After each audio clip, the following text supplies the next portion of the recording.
नमस्कार दोस्तों, आप देख रहे हैं मिशन न्याय न्यूज़ चैनल। आज एक और युवा जुझारू साथी से आपको मिलवाने जा रहे हैं। कांग्रेस के ग्राम पंचायत संगठन, ग्राम प्रधान संगठन के प्रदेश अध्यक्ष भी रहे हैं और वर्तमान में पंचायत सेल के प्रदेश अध्यक्ष का पदभार इससे पहले देख रहे थे। आज मिलवाने जा रहे हैं आपको सूरज सिंह नेगी जी से। आप रायपुर क्षेत्र में निवास करते हैं और वहीं से आप आगे अपनी राजनीति के क्षेत्र में भविष्य को देख रहे हैं। तो सूरज सिंह नेगी जी से हम ज़्यादा अपनी बात नहीं करेंगे, अब उनकी बात करेंगे, उनसे सुनेंगे हम लोग नेगी जी से। नेगी जी, स्वागत है आपका। जी, धन्यवाद।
लेकिन हमारे व्यूअर्स जानना चाहते हैं कि आप थोड़ा सा अपने बारे में बताएं कि आप कैसे समाज सेवा के क्षेत्र में आए और कैसे बढ़ते हुए आप कांग्रेस पार्टी में आए। देखिए, शुरू में गांव में युवक मंगल दल और महिला मंगल दल जो है उनके माध्यम से हमने समाज सेवा का रास्ता चुना कॉलेज टाइम से ही। और 1988 में मैंने 1985 में योग मंगल दल से अपना सामाजिक सेवा का सफर शुरू किया। 1988 में मैं क्षेत्रीय योग समिति, जो हमारे योग मंगल दल और महिला मंगल दलों की ब्लॉक स्तर पर समिति होती थी, उसका अध्यक्ष बना और उसी के साथ ही ग्राम पंचायत में सदस्य के रूप में मैं निर्वाचित हुआ 1988 में। इस दौर में पंचायतों के लिए गांव में काम करने का हम लोगों को मौका मिला और निरंतर उसके बाद मैं जिला योग समिति का अध्यक्ष बना, जो हमारे योग मंगल दल और महिला मंगल दल है। और पंचायतों में उप प्रधान से लेकर उप प्रधान की जिम्मेदारी भी 1996 में मुझे मिली। त्रिस्तरीय पंचायत राज व्यवस्था के कारण जो आरक्षण पद्धति लागू हुई उसमें हमको मौका नहीं मिला, परंतु हमारी पत्नी जो है 2003 में ग्राम प्रधान निर्वाचित हुई, उनके साथ में हम लोगों को काम करने का मौका मिला और हमने पंचायतों को सुदृढ़ करते हुए जो पंचायती राज की मूल भावना थी उसके अनुरूप काम करते हुए अपने गांव को निर्मल ग्राम का पुरस्कार दिलाया। 2008 में जब मैं निर्वाचित हुआ तो उस समय राष्ट्रपति का निर्मल ग्राम पुरस्कार मुझे प्राप्त हुआ। आपके गांव का नाम क्या है? मैं जिस ग्राम पंचायत से निर्वाचित हुआ उस ग्राम पंचायत का नाम जो है द्वारा ग्राम पंचायत है, देहरादून के रायपुर ब्लॉक की पंचायत। और उसके बाद मुझे जो है उत्तराखंड प्रधान संगठन के प्रदेश अध्यक्ष की भी जिम्मेदारी मिली।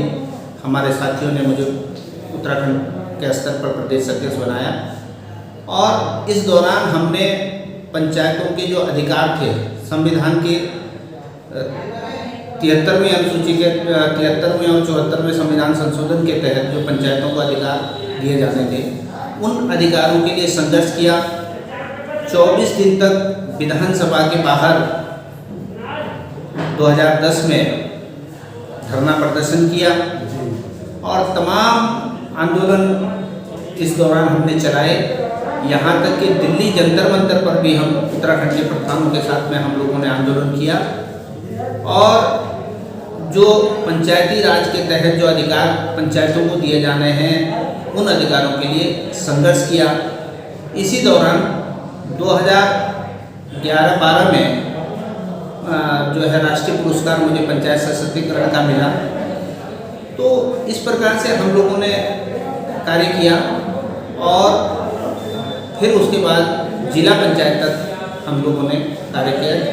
मेरे क्षेत्र के लोगों ने पिछले 25 सालों में लगातार एक वार्ड के सदस्य से लेकर प्रधान तक, पत्नी के प्रधान तक, मेरे स्वयं के प्रधान तक और जिला पंचायत तक 25 साल मुझे काम करने का जनता ने मौका दिया और उस दौरान हमने पंचायतों को सुदृढ़ करने का, गांव के विकास के लिए हम लोगों ने कार्य किया। तो ये हमारा जो है अब तक का जो जनता ने मौका दिया ये रहा है। तो आपके जो निर्मल ग्राम जो पुरस्कार मिला है द्वारा ग्राम को, तो आपको लगता है कि आपके क्षेत्र में रायपुर में और भी ग्राम ऐसे हैं जिनमें काम किया जाना चाहिए और वो भी इसी श्रेणी में पुरस्कार प्राप्त करने के लिए देखिए उनमें मूलभूत सुविधाओं की कमी है जिनको पूरा कराने के लिए आपके प्रयास है कि आप अपने क्षेत्र में आप जानते हैं कि उनको कैसे किया जा सकता है।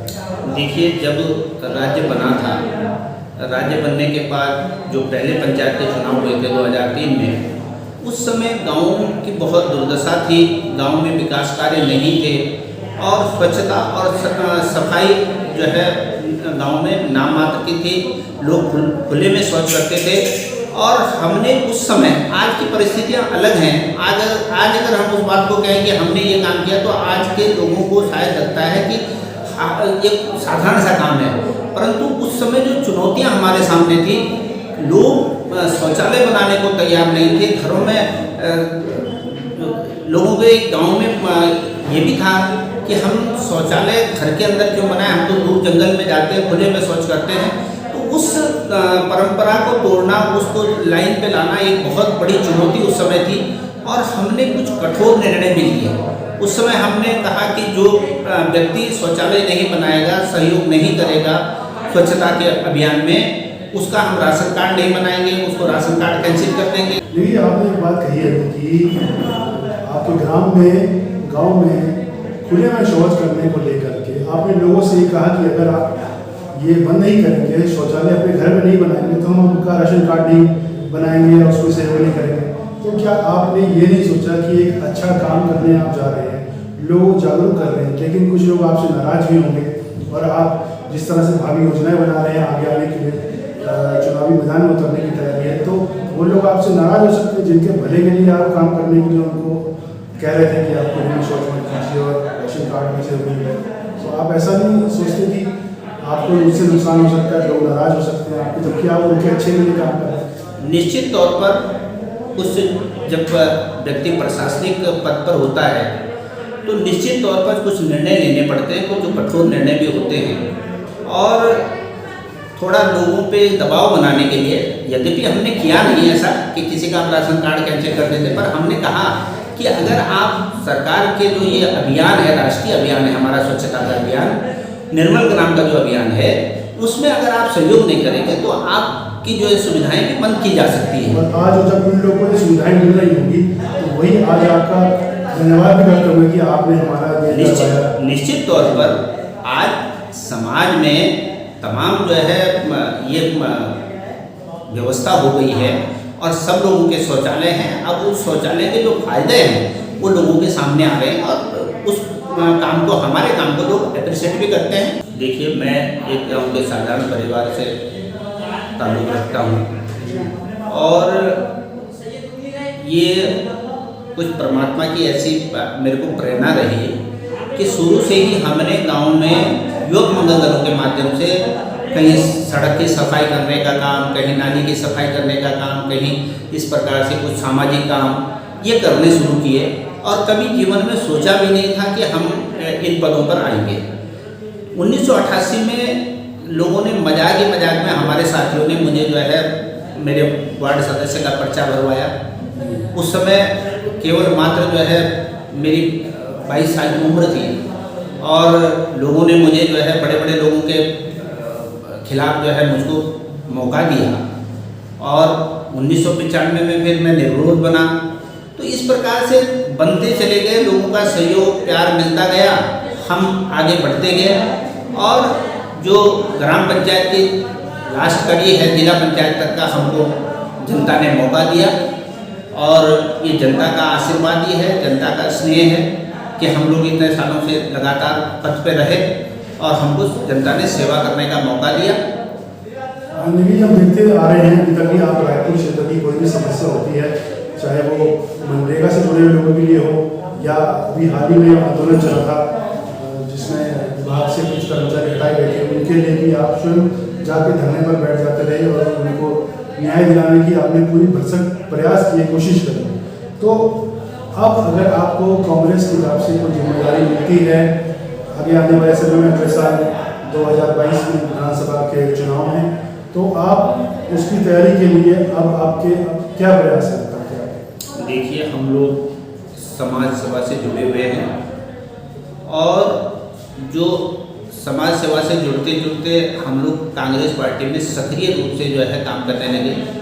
1992 में मैं ब्लॉक कांग्रेस कमेटी का महामंत्री के रूप में मुझे काम करने का मौका मिला और पंचायतों में काम करते करते हमको पार्टी के भी जो है कार्यक्रमों को उनको आगे बढ़ाने में हम लोगों ने सहयोग किया।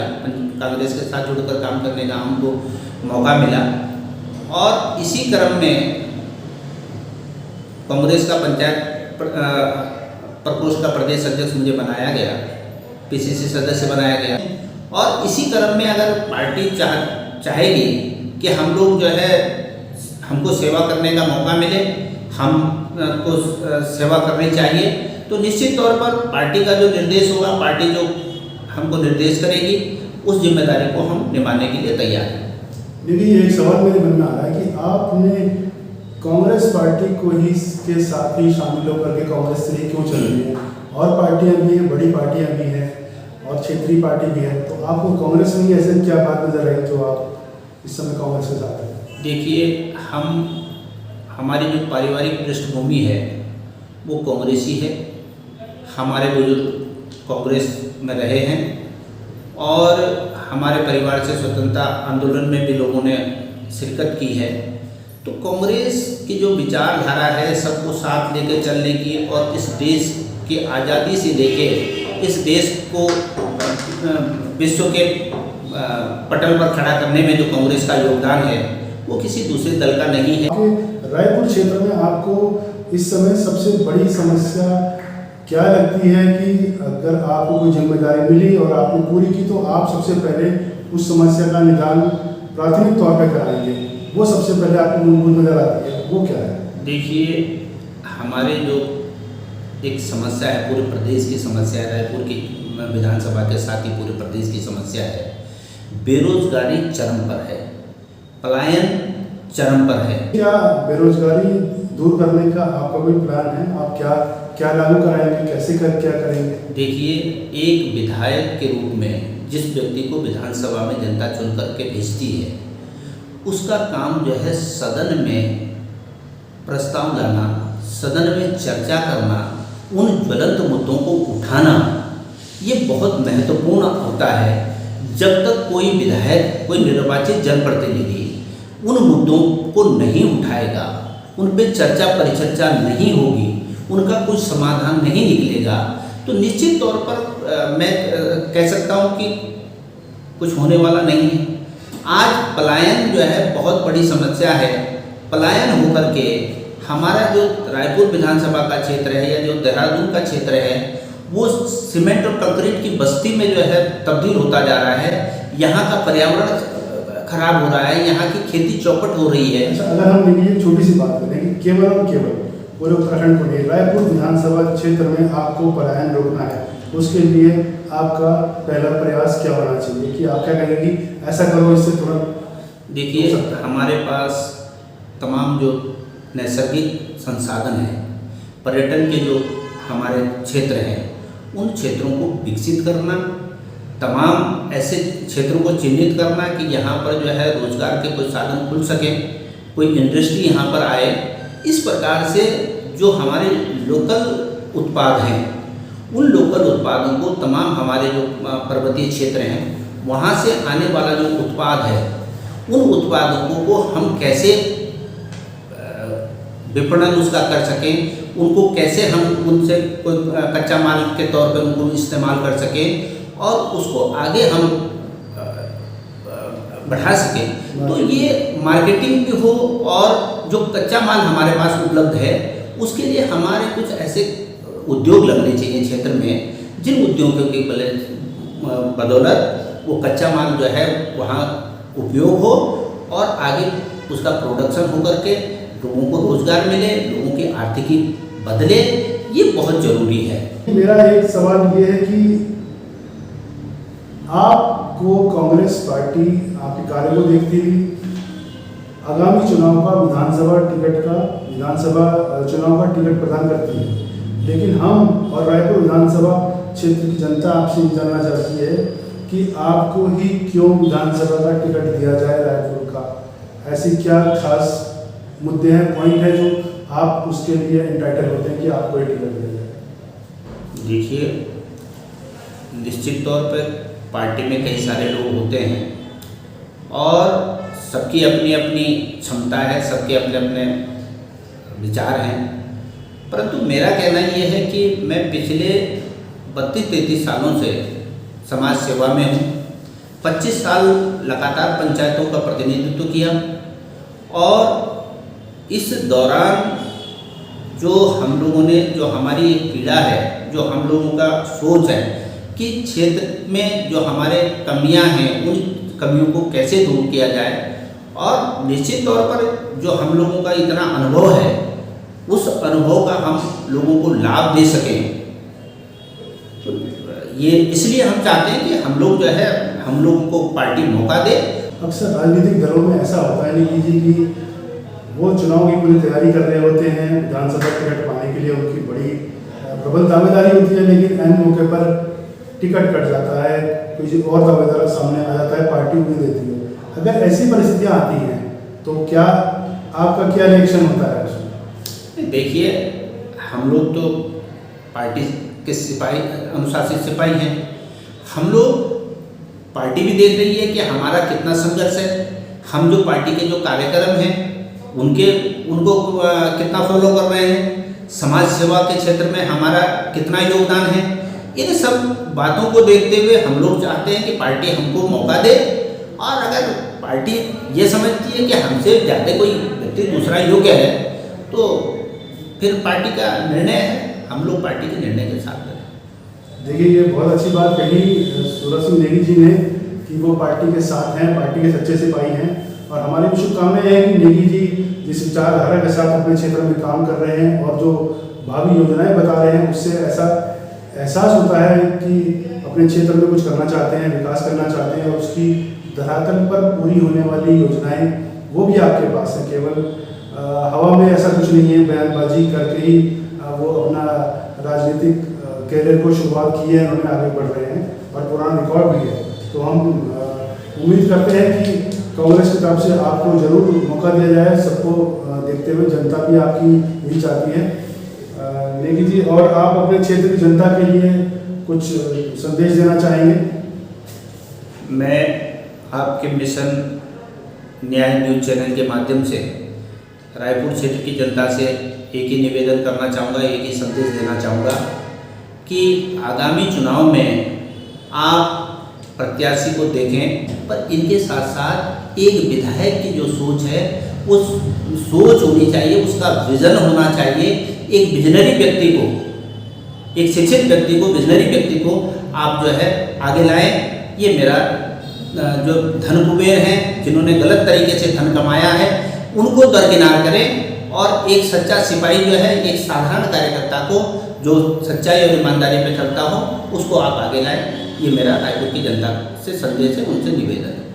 बहुत बढ़िया सूरज सिंह नेगी जी, हमारी आपको शुभकामनाएं हैं कि आप आगे बढ़े और इसी तरह से आगे काम करें और आने वाला समय बहुत उज्जवल हो। मिशन न्याय न्यूज़ चैनल को आपने समय दिया, समय देने के लिए बहुत बहुत धन्यवाद।